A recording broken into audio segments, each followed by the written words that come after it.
Asimismo, quiero aprovechar, ya que están sobre sus pies, que me acompañen en sus Biblias al libro de Lucas, el capítulo número 7.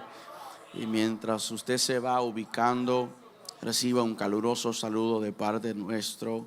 Siempre es una bendición poder estar en este lugar, poder volver otra vez a este lugar y poder de igual manera traer a quien es para mí un hermano de pacto. ¿Cuántos se gozaron hoy en la mañana con él? Yo le había dicho a la pastora, de cariño, mi hermana mayor, le decía: si ustedes creen que yo predico, bueno, el que viene después de mí, dijo Juan el Bautista.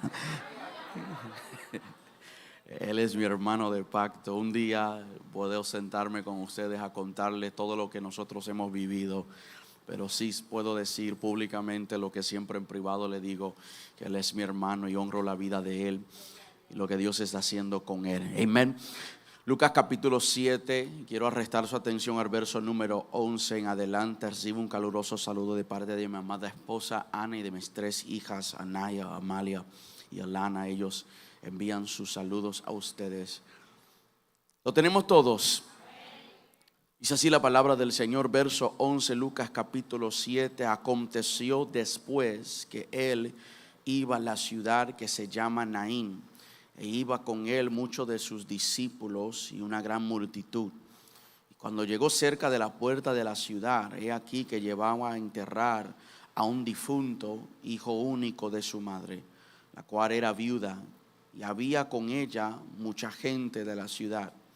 Y cuando el Señor la vio, se compadeció de ella y le dijo: no llores.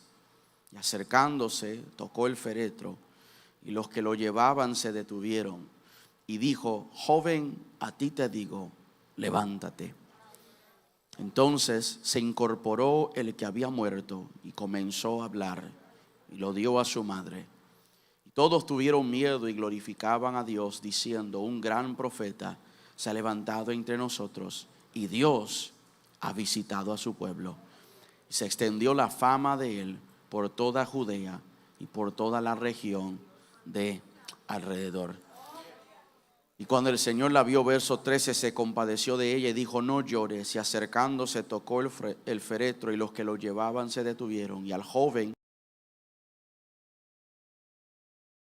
se incorporó el que había muerto y comenzó a hablar, y lo dio a su madre. Y todos tuvieron miedo y glorificaban a Dios, diciendo: un gran profeta se ha levantado entre nosotros, y Dios ha visitado a su pueblo. Hasta allí la palabra del Señor. Yo quiero hablar con este pensamiento en mente: Él no me dejó morir. Él no me dejó morir. Dale la mano a alguien que le quede cerca y dile: Él no me dejó morir. Él no saluda a otra persona, dile: Él no me dejó morir. Él no me dejó morir. Háblanos, Señor, en esta hermosa tarde, en Cristo Jesús. Amén y amén. Puede sentarse.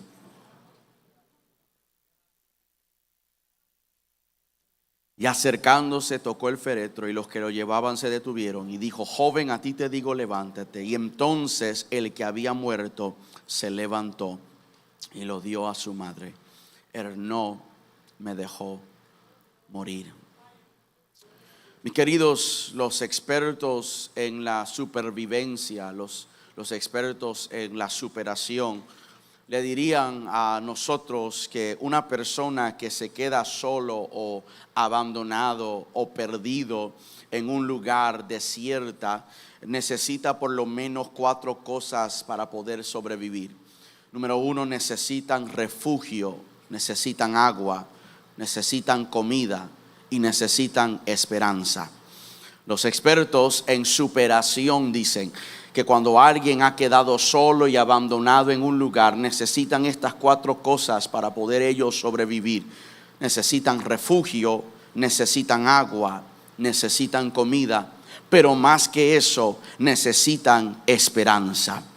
Abundan las historias de personas que flotaron sin poder hacer nada durante muchos días en el agua y vivieron semanas sin comer, pero sobrevivieron. Y lo que los mantuvo de pies, lo que los mantuvo en marcha hasta que fueron rescatados, fue la esperanza de ellos de que alguien iba a venir para poder ayudarles. Ahora, la triste realidad de esto, el contraste de esta verdad, es que muchas personas pierden la esperanza y ponen un fin a sus vidas. La pastora hablaba de las personas que se están suicidando frente a nosotros, y los números, de acuerdo a las estadísticas, nos dicen que cada día 90 personas ponen un fin a sus propias vidas. Todos los días 90 personas por lo menos pierden la esperanza y ponen un fin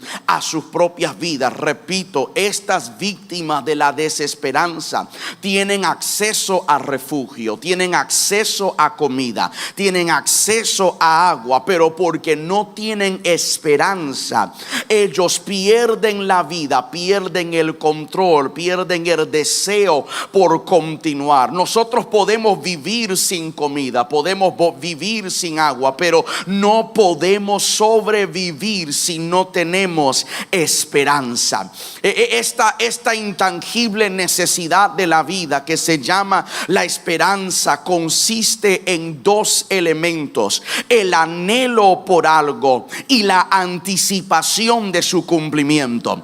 Esta necesidad de la vida que se llama la esperanza consiste en que estoy anhelando algo o anhelo de algo, pero también me habla de una anticipación de su cumplimiento.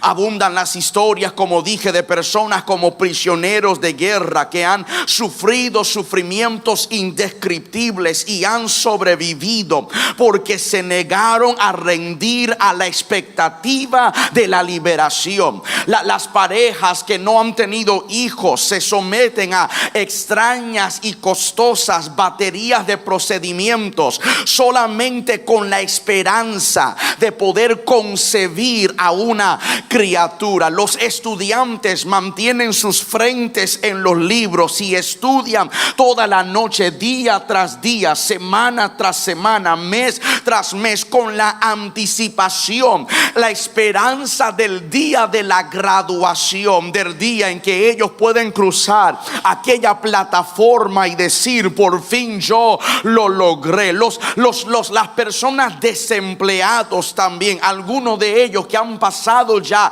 la mediana edad, envían sus hojas o llegan a factorías y continúan intentando encontrar un lugar donde trabajar, porque no pierden la esperanza de un mañana mejor a quien pueden proveer a su familia y a toda la gente conectados a ello. Todo esto nos indica lo mismo, que la esperanza alimenta el fuego de la gente, la esperanza alimenta la vida de la gente, la esperanza le da pasión a la gente para que puedan continuar. Pero la desesperación es el antítesis de la esperanza. Un hombre llamado Thornton Wilder dijo que la esperanza es una proyección de la imaginación, pero también la desesperación lo es.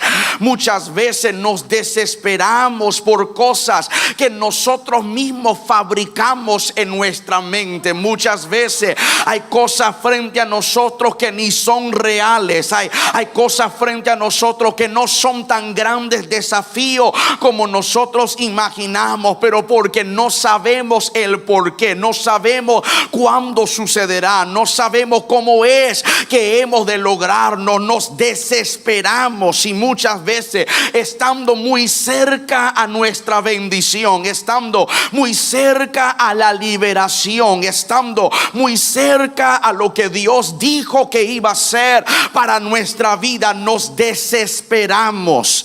La desesperación abraza con facilidad a los males que ellos ven. No necesitan una explicación. En el momento en que aparece algo que parece como desafíos en el horizonte de su vida, ellos se rinden con facilidad. La gente que no tienen esperanza se entregan con facilidad a las dificultades y a los males frente a ello. Pero la esperanza es una energía que despierta la mente a explorar la posibilidad de poder combatir lo que está frente de mí y creer que puedo lograr lo que Dios dijo que yo iba a hacer.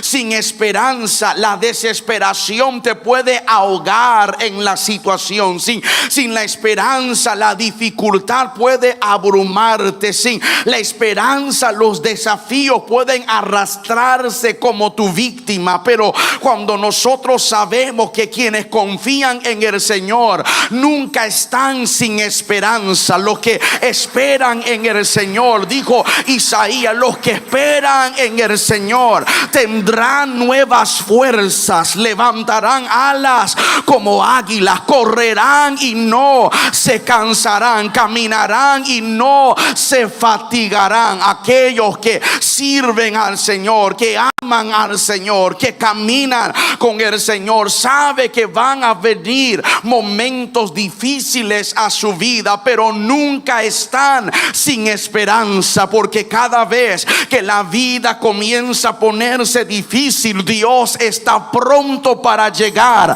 a aquellos que esperan en el Señor. Yo sé que solamente vamos comenzando, pero ayúdame a predicar. Toca al que te queda a tu lado y dile: espera en el Señor, espera en el Señor, porque si te desesperas podrás perder lo que el Señor está tratando de hacer en el momento en la vida tuya. Pero cuando esperas en el Señor, podrás ver en el otro lado lo que el Señor está tratando de hacer contigo.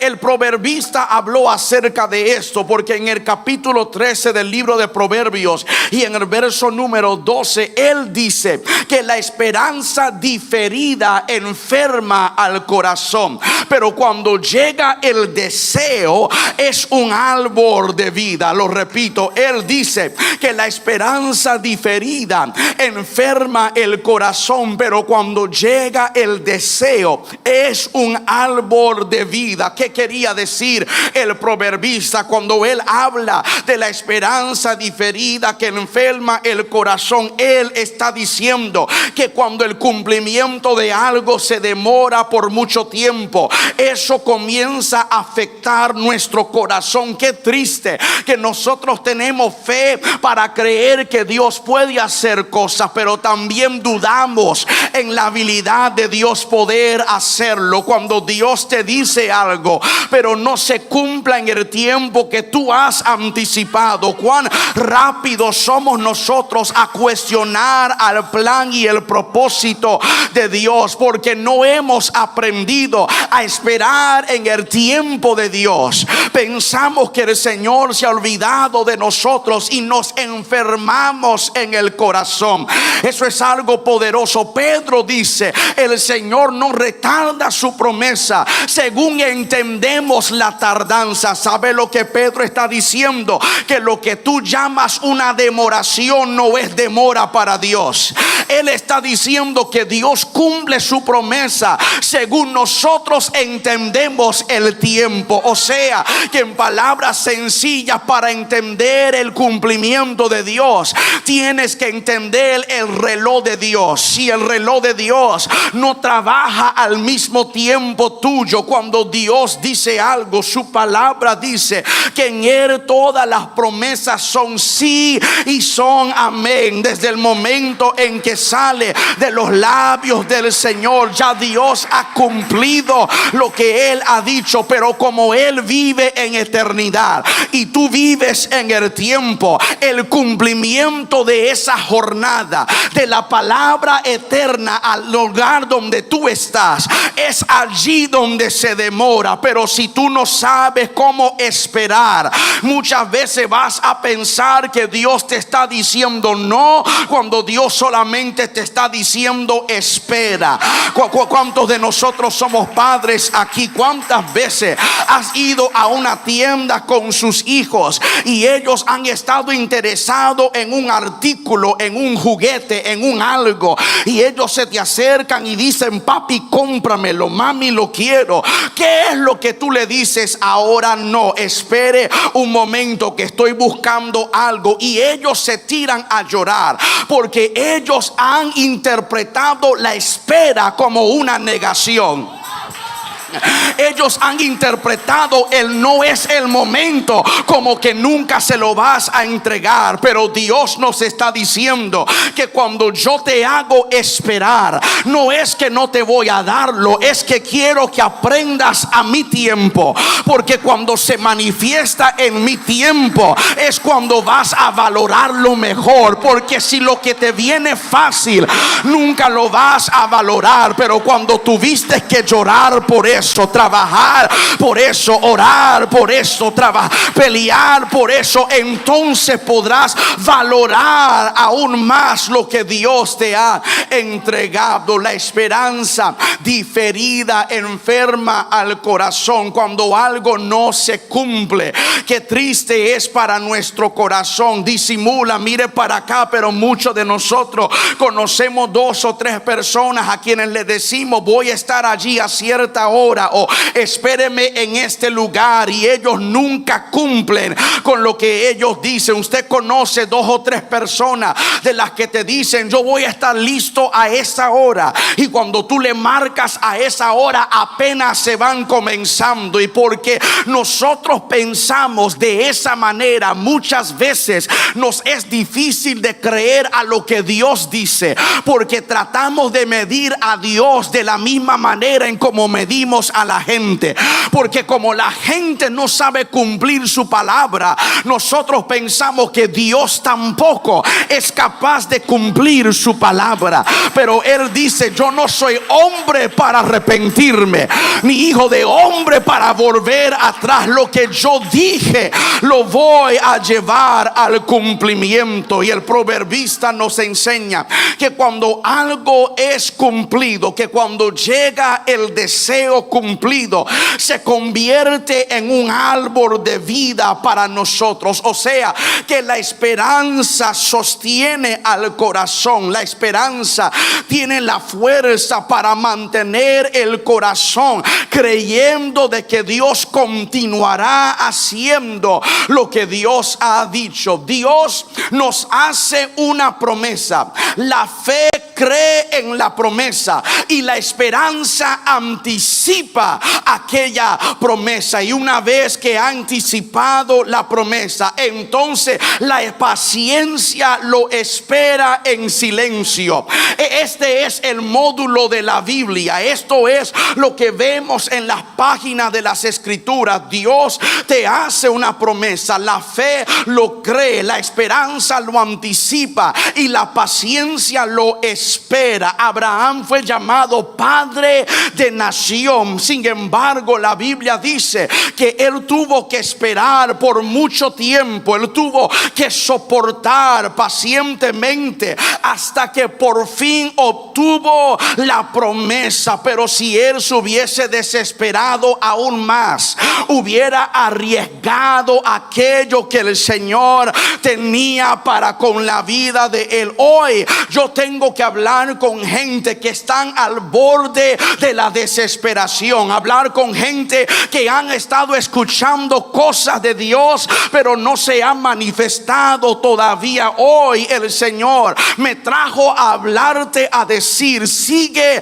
esperando en mi tiempo. Porque en mi niñez, en la iglesia de mi crianza, cantaban un himno: todo es mejor en el tiempo del Señor. No te excites por nada, no pierdas el control, porque en el tiempo del Señor todo es mejor para nosotros. Ve, Abraham tuvo que esperar, Abraham tuvo que soportar, Abraham tuvo que anticipar, y cuando se cumplió la promesa le llegó el gozo. Cuando se cumplió la promesa le nació otra vez la vida. Cuando se cumplió la promesa, gozo llegó a la casa de él. Él pudo decir: Dios hizo lo que dijo. Aun cuando tomó tiempo, aun cuando se tardó años, él supo aguantarse, él supo esperar, él supo no abandonar el lugar donde Dios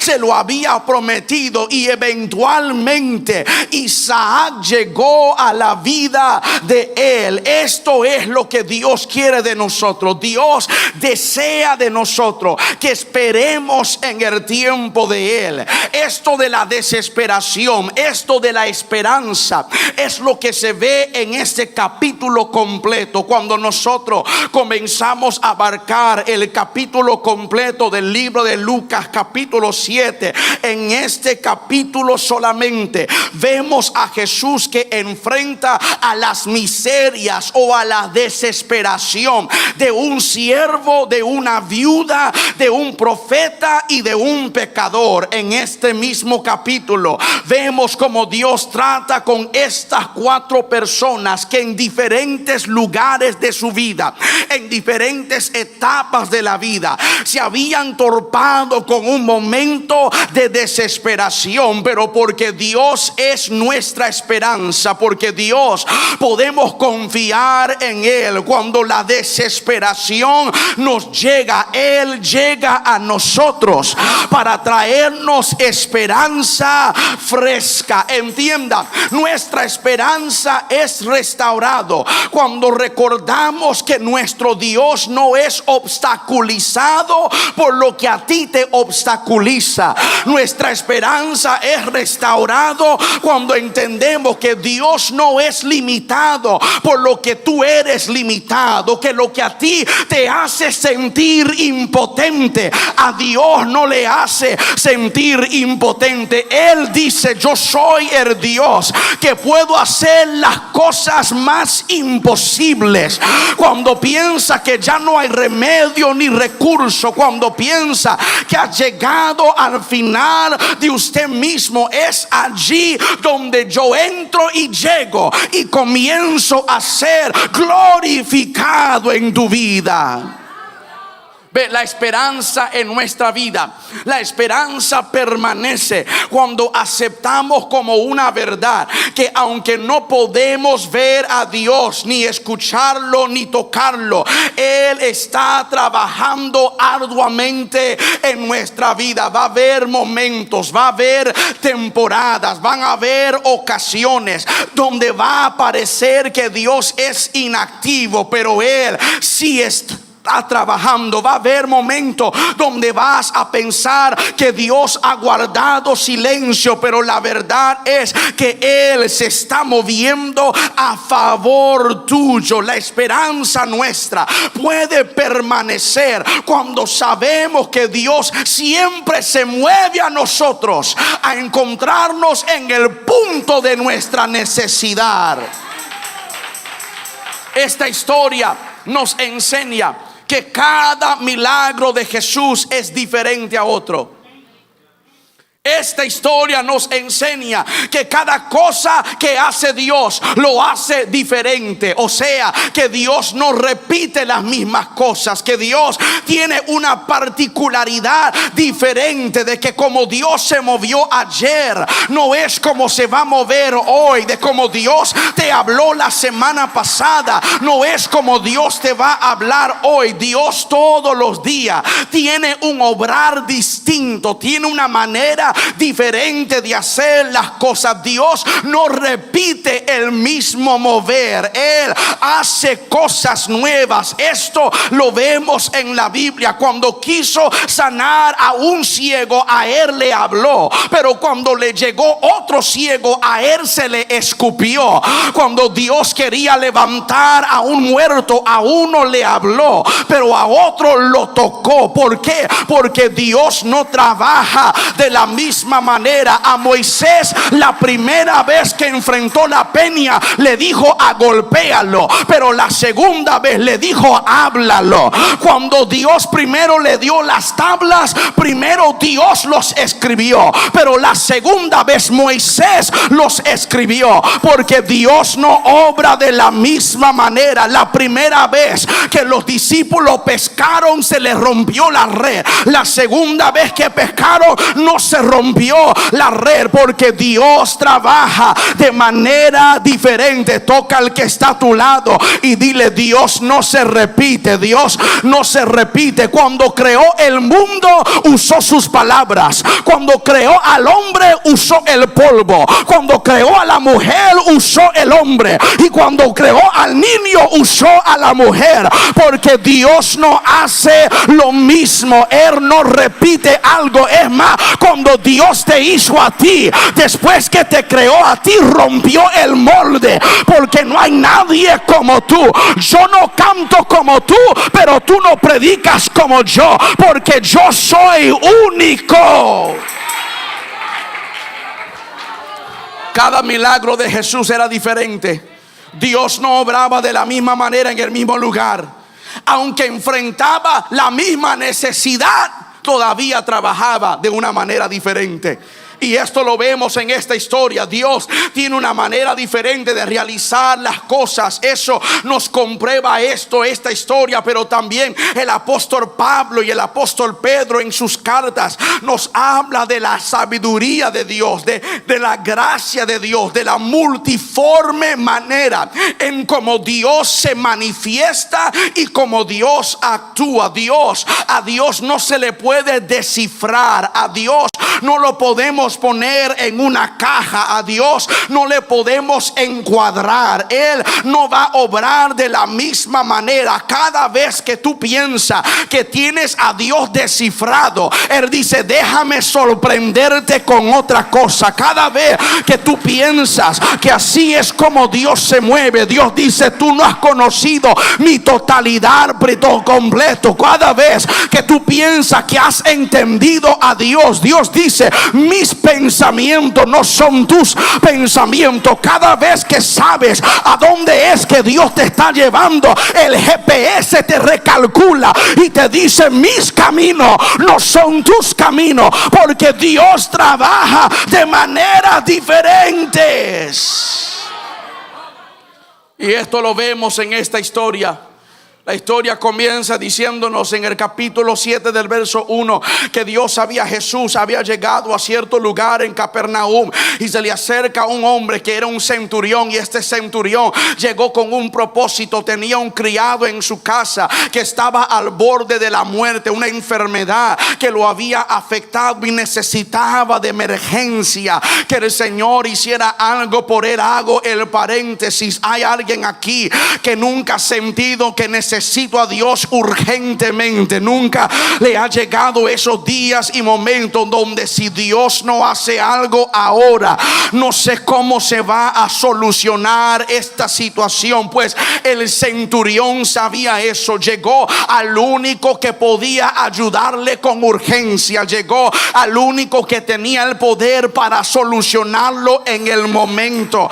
Y cuando llegó a él y le expresó su inquietud, le dijo: en mi casa hay un criado necesitado, por favor haz algo por él. Y la historia dice que Jesús quiso llegar a la casa de él, pero el centurión lo detuvo y dijo: yo no soy digno de que entres en mi casa. Él tenía un espíritu de humildad, oye, que los propios judíos no tenían. No tengo el tiempo.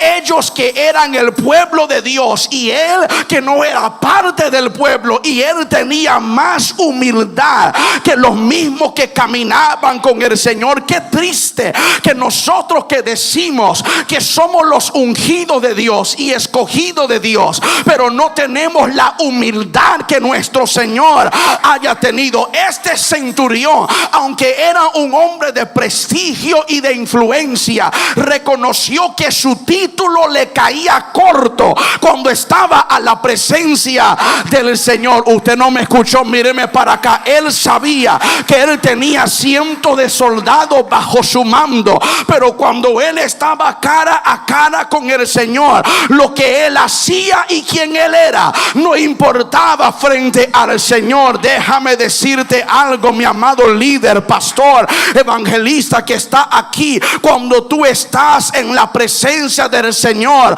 no hay título, no hay credencial, no hay puesto. Cuando tú estás de frente con el Señor no se dirige a ti como el evangelista fulano o como el servidor tal. Cuando tú estás frente al Señor, siervo inútil, yo soy un hombre pecador. Todo hombre que enfrentó al Señor reconoció que no eran dignos de estar en su presencia.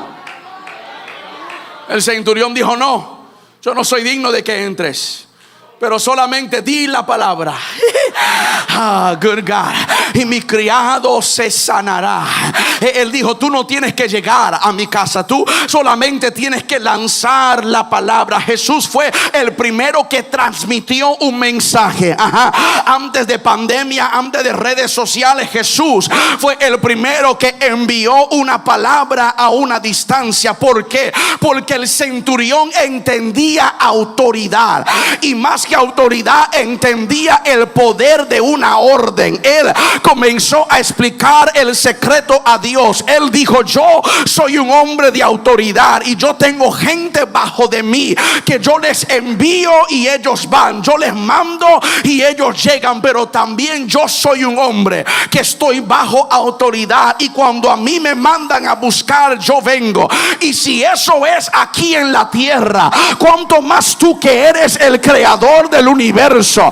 Cuando hablas una palabra, no se cumple lo que tú hayas dicho. Él dijo: tú no tienes que llegar, tú no tienes que tocar. Cuando yo no puedo llegar a Dios, Dios puede llegar a donde yo estoy, porque Él tiene poder en su palabra. Ven acá, más de un presidente o más de un expresidente nos puede comunicar, pastora, la misma verdad de que aunque ellos eran presidentes, aunque ellos eran hombres o mujeres ejecutivos, no necesariamente implica de que porque tienen ese puesto la gente los van a obedecer. Porque el presidente, cada vez que quiere hacer algo, él puede firmar un orden ejecutivo, pero tiene un grupo de gente a quien él tiene que someter aquella orden, tenga su firma o no, tenga su deseo o no, tenga su autoridad o no. Él todavía tiene que someterse a un gabinete de personas que pueden votar a favor o que pueden votar en contra. Él puede dar el orden, pero no necesariamente implica que el orden se ejecutará. Pero qué bueno es poder saber que el Dios que tú y yo le servimos no tiene que someter sus órdenes a votación de nadie. Qué bueno es saber que cuando Dios tiene el santo antojo de hacer algo con la vida tuya, Él no necesita consultar con nadie. Es más, cuando Dios quiere bendecir tu futuro, Él no tiene que consultar con tu pasado. Cuando Dios dice: voy a hacer algo contigo, es hecho y es amén.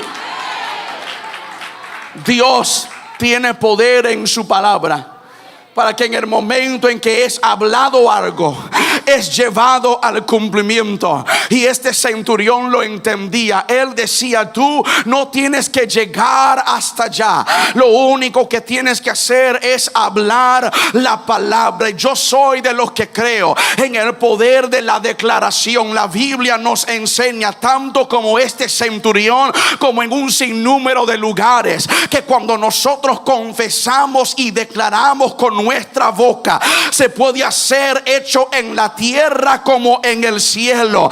Y yo quiero darte por lo menos 10 segundos para que tú hables, como dijo la pastora, el nombre de alguien que quiere ser salvo, porque Dios tiene el poder para llegar a donde ellos están. Ellos no necesitan estar aquí. Dios puede llegar a donde ellos están allá, en aquel cuarto, en aquel cárcel, en aquel hospital. Dios puede llegar a ellos. Solamente di la palabra y ellos serán sanos. Los discípulos se maravillaron porque vieron a Jesús hacer sin tener que hacer. Estaban asombrados porque nunca habían visto al maestro sanar a alguien sin estar en la presencia de quien necesitaba ser sanado. Ellos estaban asombrados porque nunca habían visto un milagro de esa magnitud en el ministerio de Jesús. Alguien sanado sin que el maestro esté presente, eso es algo maravilloso. Y saliendo de esa experiencia nos encontramos en donde hemos leído, porque la historia dice que saliendo ellos de Capernaum y entrando a una ciudad que se llama Naín, se encuentra ellos con un grupo de personas. Ahora tengo que detener a explicar un poco, porque la ciudad se llamaba Naín, y Naín es algo importante porque Naín, su nombre significa prados deleitosos. El nombre Naín, el nombre de la ciudad Naín, significa pastos delicados. Y al escuchar ese nombre me recuerda del Salmo 23, cuando el salmista dijo que en lugares de delicados pastos tú me harás descansar. O sea, cuando hablamos de prados deleitosos, cuando hablamos de delicados pastos, estamos hablando de pastos frescos, estamos hablando de prado que tiene vida. Pero mira esto: cuando Jesús entra a un lugar que tiene el nombre de vida, lo que él encuentra es muerte. Cuando él entra a la ciudad que se llama Naín, dice que cerca de la puerta venía mucha gente en un servicio funeral. Ok, yo sé que usted posiblemente no va a ser honesto, pero nunca le ha pasado, nunca le ha sucedido donde estás viviendo o sientes que estás encontrado en un lugar que es opuesto a lo que Dios te haya hablado. Nunca te ha sucedido que Dios te ha hablado de prados deleitosos, pero lo único que estás viendo es pasto seco. Nunca le ha sucedido que Dios te dice voy a bendecirte y te corren del trabajo. Nunca le ha sucedido que Dios usa a alguien para hablarte de puertas grandes y tú todavía estás peleando para que puertas pequeñas se te abran. Y tú dices, pero Dios, estoy viviendo en un lugar opuesto a lo que tú me has dicho. Es porque Dios no te habla por donde estás, Él te habla por donde tú estarás. Dios sabe dónde te encuentras, Dios sabe lo que estás viviendo, pero si aprendes a esperar en el Señor, Él puede convertir tu lugar de muerte en un lugar de vida. Él puede tomar aquello que amenazaba con acabarte y convertirlo en un lugar deleitoso. Naín significaba vida, pero cuando llegó Cristo enfrentó muerte. Él estaba en este lugar que se llamaba prados deleitosos, pero cuando llega está viendo lo opuesto de lo que se llamaba. ¿Sabe cuántos de nosotros no estamos viviendo a la altura de lo que Dios nos ha llamado para hacer? ¿Sabe cuántos de nosotros Dios ha puesto sobre nosotros un nombre, una identidad? Dios ha colocado algo sobre de nosotros y hasta el día de hoy no estamos viviendo a la altura de ese algo que Dios ha colocado sobre de nosotros. Pregúntale a Gedeón que cuando el ángel se le reveló, lo llamó por su mismo nombre. Le dijo: varón esforzado y valiente, porque ese era su nombre y era su identidad. Pero él no creía que él era ese hombre esforzado a quien Dios había llamado. Muchos de nosotros hemos llegado a temporadas de Naín, donde Dios nos está hablando algo, pero no estamos viendo lo mismo. Y cuando eso nos sucede, es el momento oportuno donde Dios puede llegar a nosotros con una fresca visitación para cambiar aquello que amenazaba con acabarnos y convertirlo en un lugar donde se moverá un mover milagroso del Señor. Mira lo que dice la historia. La historia dice que el lugar se llamaba Naín. Naín es prado deleitoso. El salmista decía: en lugares de delicados pastos tú me harás descansar. Muchas veces Dios tiene que hacernos descansar en aquellos lugares donde no queremos estar, porque si nos permite el Señor pastorearnos en esos lugares, entonces nos llevará a lugares de bendición. En ese momento de dolor en la vida de esta mujer, de esta viuda, Jesús había llegado para consolarla. Ahora entiendan, mis amados, que esta historia es una historia de encuentros. Alguien diga encuentros. ¿Cuántos de nosotros hemos llegado a momentos donde después de perder, después de que algo se nos cae, pensamos: esto es lo peor que he experimentado, solamente para otra vez volver a perder algo en la vida? Esta viuda estaba en una experiencia de dolor y después de esa experiencia volvió a profundizarse el dolor de esta mujer. Pero el único que puede consolar a alguien que ha perdido más de lo que puede es nuestro Señor. Ahora, cualquier funeral es una tragedia. Cualquier ser querido que se nos pierde es un momento triste. Pero esta historia, el autor hace hincapié en el hecho de que ella era viuda y que este muchacho era su único hijo. Viuda, había perdido a su esposo y su único hijo se le había perdido. El fallecido era el único hijo de esta mujer, el único hijo de su madre, y ella era viuda. La pérdida de su único hijo significaba un futuro miserable para esta viuda. Ella iba a caminar en una temporada sin esperanza. El futuro para ella no se veía muy brillante, porque los que estaban con ella en el servicio funeral se iban a ir y regresar a sus casas, pero ella no tenía una casa a donde iba a poder volver, porque su esposo había muerto y ahora su hijo había fallecido, y todo lo que podía traerle a ella lo acababa de perder. Es más, había gente que estaban llorando con ella, que no creía en ella, que no conocía quién ella era. Te lo pruebo en el tiempo de la Biblia, cuando no tenías una familia grande, tú podías rentar a gente para que lloraran en tu funeral. O sea que habían personas que se estaban beneficiando de su dolor.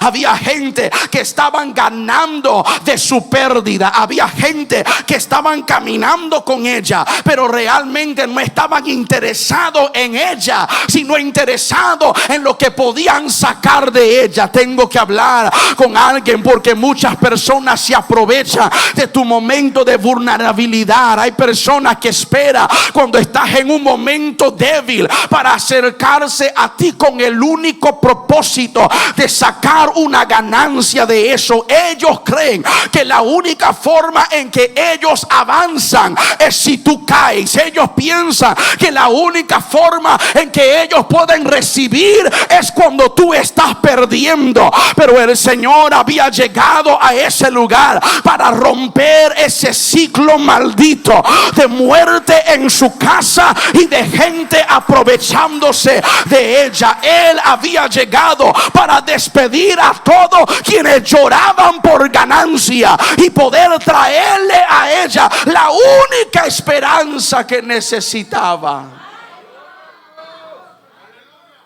Con un hijo muerto y un esposo muerto, su futuro estaba sin esperanza.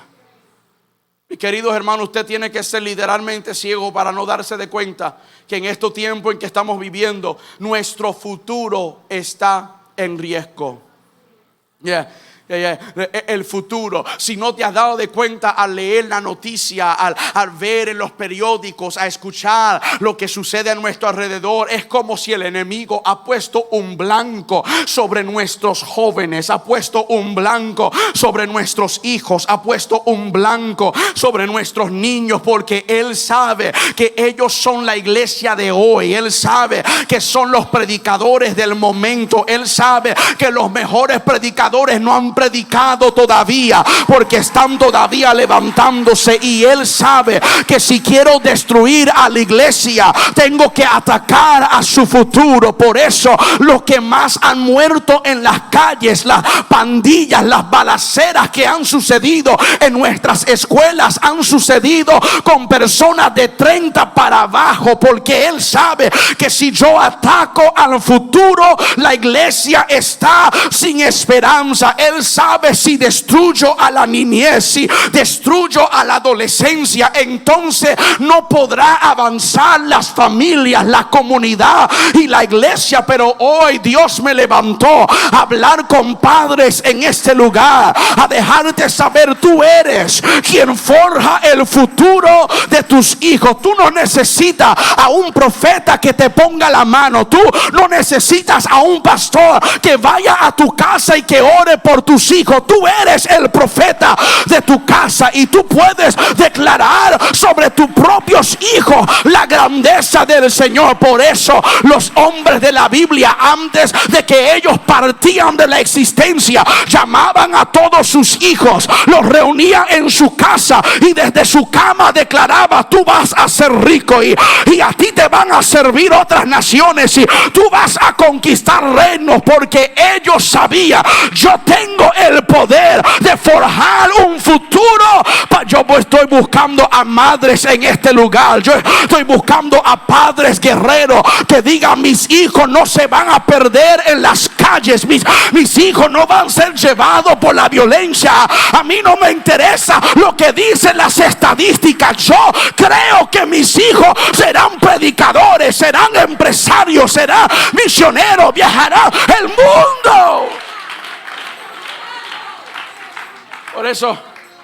Por eso, pastora, todas las veces, cada vez que regreso de un viaje y mis hijas están descansando en su cuarto color rosita con flores y cama de Mickey Mouse, gloria al Señor, yo siempre se me acerco a ellos, y yo me acuesto en la cama con ellas, y mientras voy acariciándole su cabello, en su oído estoy diciendo: tú vas a llegar lejos.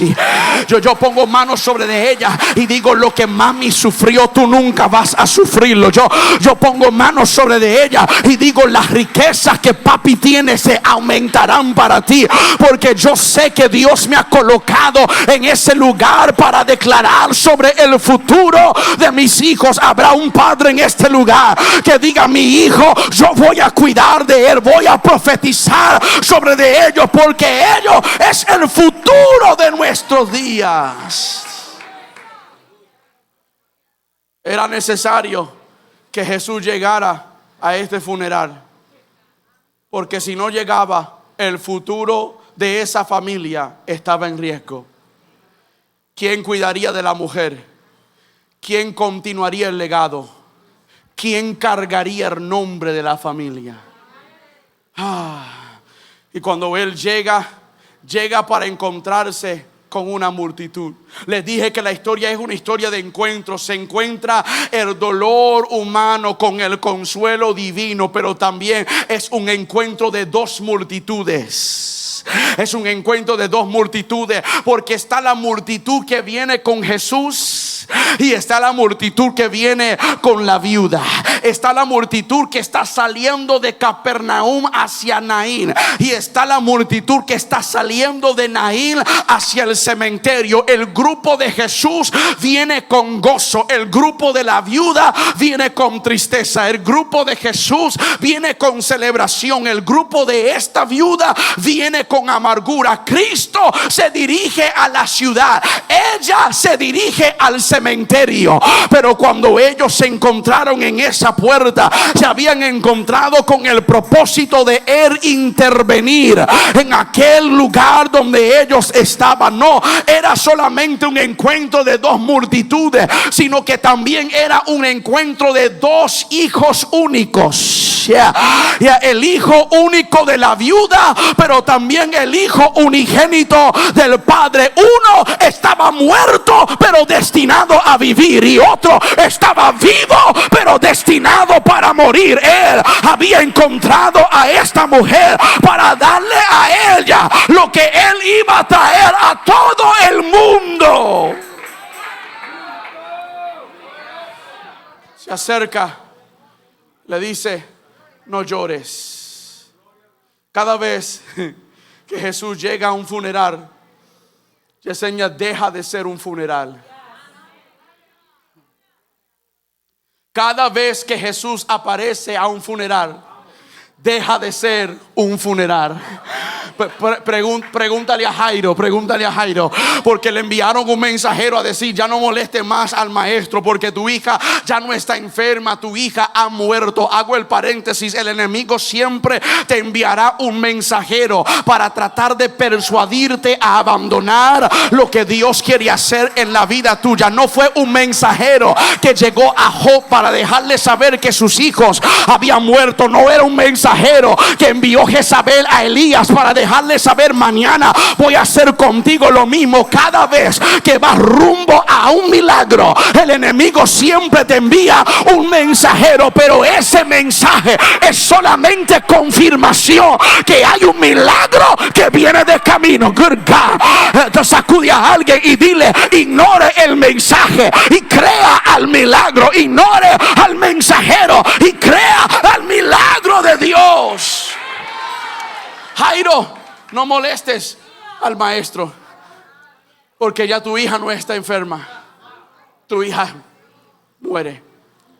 Él mira a Jairo y dice: cree en mí, tu hija no está muerta. Ve, el problema de nosotros, como en el tiempo de la Biblia, es que nosotros hasta el día de hoy todavía no entendemos el vocabulario de Dios. Porque cada vez que Jesús trataba con los muertos, nunca les hablaba como muertos. Estoy todavía en la historia. Jairo, tu hija no está muerta, tan solo duerme y voy a despertarla. Lázaro ha muerto. No ha muerto, vamos a despertarlo. Ve, mucha gente te mira a ti y porque no cantas como antes cantabas, como no aplaudas como antes aplaudías, como no te sientas adelante como antes lo hacías, ellos dicen que estás muerto. Pero Dios dice: no, es que están descansando, están descansando. Pero yo he venido a levantarlo de su sueño. Es más, ven acá, yo vine a anunciarle a por lo menos 75 de ustedes: falsificaron tu certificado de muerte, porque tú no estás muerto nada, porque Dios te tenía en un lugar de descanso. Pero hoy, good God, antes de que este año se termine, viene un despertamiento para tu vida. Levántate tú que duermes, dice la Biblia, y te alumbrará Jesucristo. Cada vez, voy terminando, cada vez que Jesús llegaba a un funeral, dejaba de ser funeral. A la casa de Jairo él llegó. ¿Y sabe lo que hace? Despide a todos los que no creían. Yo vine a liberar a alguien hoy en esta tarde. Él entró en la casa y vio a la misma persona que ellos llamaron muerta.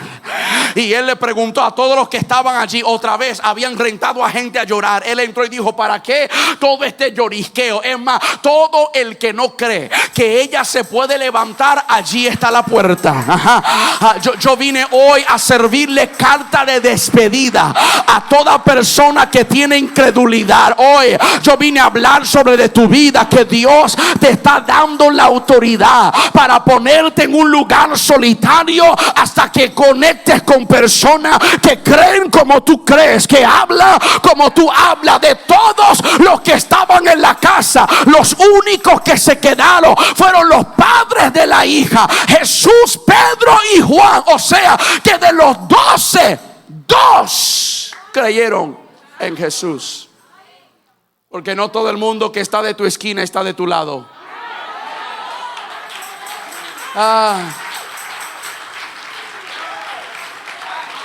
12 entraron, 10 salieron. Y Jesús dijo: tengo que despertarla. A Lázaro le pasó lo mismo. Llegó y ya no era funeral. ¿Dónde es que lo pusieron? No, es que ya han pasado 4 días. Ve, la costumbre de ellos era de que un muerto podía levantarse 3 días por lo menos después de morir.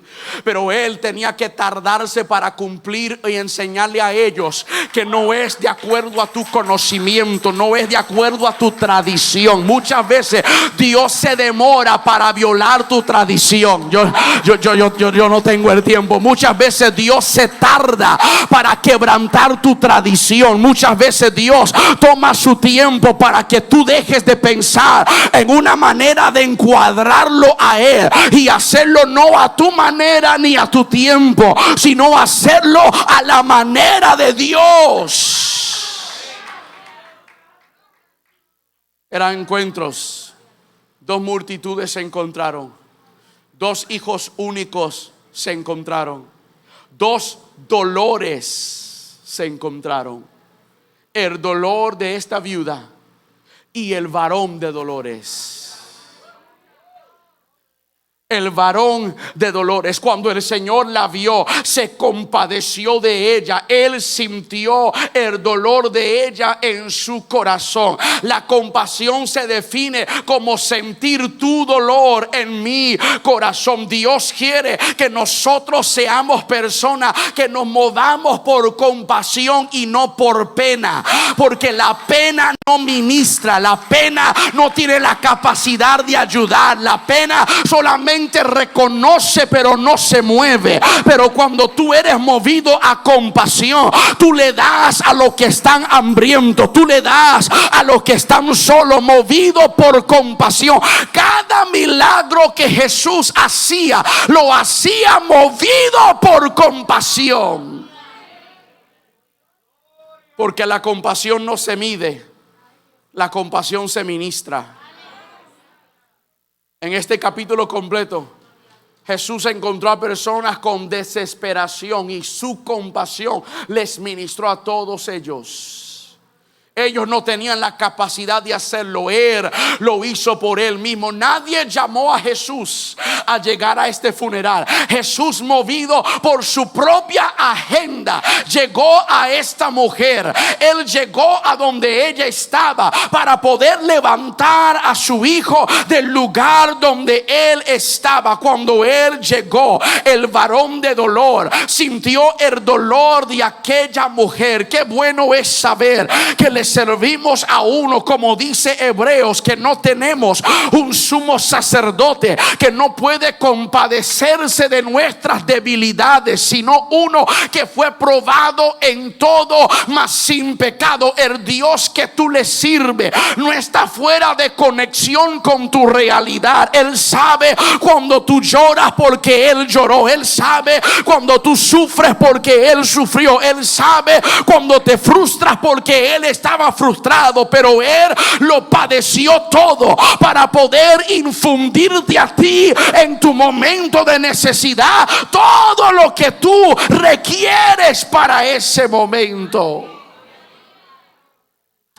Jesús llega a ella y mira al féretro y toca el féretro, y los que lo llevaban se detuvieron. Jesús no tocó al joven, tocó lo que aguantaba el joven.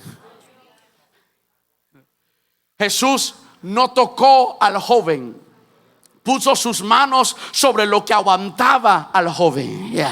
Una vez más, no tocó a la persona, tocó a lo que cargaba, lo que aguantaba a la persona. Yo vengo a hablar con alguien aquí porque el enemigo ha tratado de aguantarte de diferentes maneras y con diferentes cosas, pero hoy hay un mover de Dios para ti. Hoy hay un toque de Dios para tu vida, para quitar aquello que está tratando de aguantarte, para detener aquello que está tratando de detenerte a ti. Cuando Jesús llegó a ese lugar, Él no tuvo que decir mucho, Él no tuvo que hacer mucho, solamente tocó el féretro y los que lo cargaban se detuvieron, y habló al joven y dijo: a ti te digo, levántate.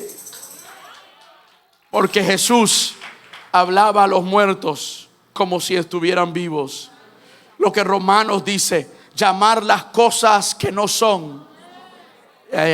Llamar las cosas que no son como si fuesen. Y la Biblia dice que entonces se incorporó el que había muerto y comenzó a hablar. ¿Sabe lo que eso me indica a mí? Que ese joven estaba en plena conversación cuando le llegó la muerte.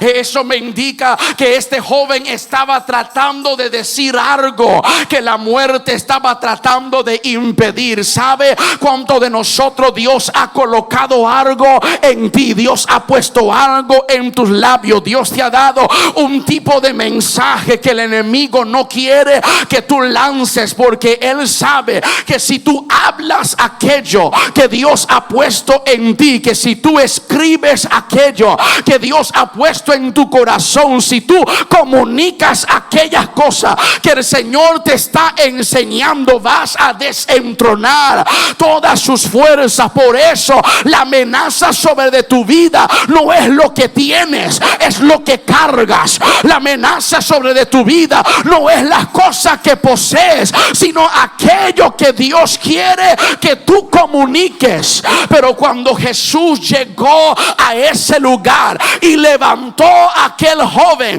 el joven volvió a hablar. Lo que había sido interrumpido por la muerte, otra vez Él volvió a hablar aquellas cosas. Permítame decirle a por lo menos 52 de ustedes: vuelve a hablar otra vez. Vuelve, porque hay algo que Dios ha puesto en ti que el enemigo está tratando de silenciar. Todo este año, toda esta pandemia, el enemigo ha tratado de cerrar tu voz, de callar tu boca, pero hoy tienes que encontrar el coraje para decir: voy a hablar como portavoz de Dios y decir todo lo que Dios quiere que yo diga. Y cuando Él hizo el milagro, me encanta que la Reina Valera dice que se incorporó. Sí, entendemos que se levantó, pero el hecho de que dice que se incorporó, cuando uno quiere comenzar una nueva empresa, un nuevo negocio, usted necesita incorporarse primero, porque la incorporación es la aprobación del lugar que puedes trabajar, mover y hacer lo que ellos te están dando el permiso para hacer. Aquí hay gente que Dios me trajo a decirte algo sencillo. En este nuevo año, prepárate a ser incorporado. En este nuevo año, prepárate a ser aprobado. Prepárate a ser sellado. Usted no escuchó su pastora decir que para este nuevo año multiplicación es lo que viene. Prepárate para algo grande que va a suceder. Dios va a comenzar a incorporar, a levantar aquellas voces que han estado detrás de las cortinas, aquellos que no están buscando prestigio, ni aplauso, ni reconocimiento, aquellos que solamente quieren hablar por Dios y después desaparecerse. Esas son la gente que Dios está comenzando a incorporar. Ayúdeme, músico, nos vamos. La historia dice que una vez que el muchacho se levantó, se incorporó y comenzó a hablar, Jesús se lo entregó otra vez a su madre. Y dijeron: un gran profeta se ha levantado en medio de nosotros. ¿Sabe por qué dijeron eso? Porque su único punto de referencia de alguien que levantó a un hijo muerto eran los profetas. Dijeron: un gran profeta se ha levantado entre nosotros, porque recordaron a Elías y la viuda de Sarepta. Ellos recordaron a Eliseo y la hija y el hijo de la tsunamita. Cuando ellos vieron el milagro de Jesús con este hijo, ellos dijeron: Él se mueve como se mueven los profetas. Pero entonces reconocieron: no, uno mayor que los profetas está entre nosotros. Es más, Dios nos ha visitado en este lugar. Ellos dijeron: no vamos a minimizar su grandeza a un profeta. Él es mayor que los profetas. Él es mayor que las profecías. Dios está en medio de nosotros. Dios nos está llamando a nosotros a ser aquella voz, a ser aquellas personas que podamos tocar a gente al borde de la muerte y traerlos otra vez a la vida. Como Eliseo levantó al hijo de la tsunamita, nosotros como la iglesia debemos ser como Eliseo y como Jesús, porque debemos de tocar a la gente que está muertos. Debemos de estar donde ellos están, para poder nosotros traerlos de la muerte a la vida. Jesús no esperó que la viuda llegara a él. Jesús fue y buscó a la viuda. Nosotros no podemos seguir esperando que la gente venga acá. Nosotros tenemos que ir allá con el poder que Dios nos ha dado a nosotros, y nosotros ir y hacer los milagros y los prodigios que Dios ha dicho que seguirán a todos los que lo creyeran. Nosotros debemos de hacer para otros lo que Dios hizo con nosotros. Que estando nosotros muertos en nuestros delitos y pecados, Él no nos dejó morir, nos dio vida juntamente con Cristo. Dios nos está llamando a caminar por nuestras avenidas, por nuestras regiones, por nuestras comunidades, y hablar vida en esos lugares. A mí no me importa cómo se mueven las drogas, qué pandilla está en ese lugar, qué es lo que se mueve o lo que no se mueve. Cuando llegas tú a ese lugar, llega la vida del Señor. Cuando llegas tú a ese lugar, llega la voz del Señor. Cuando llegas tú a ese trabajo, Dios ha visitado este lugar.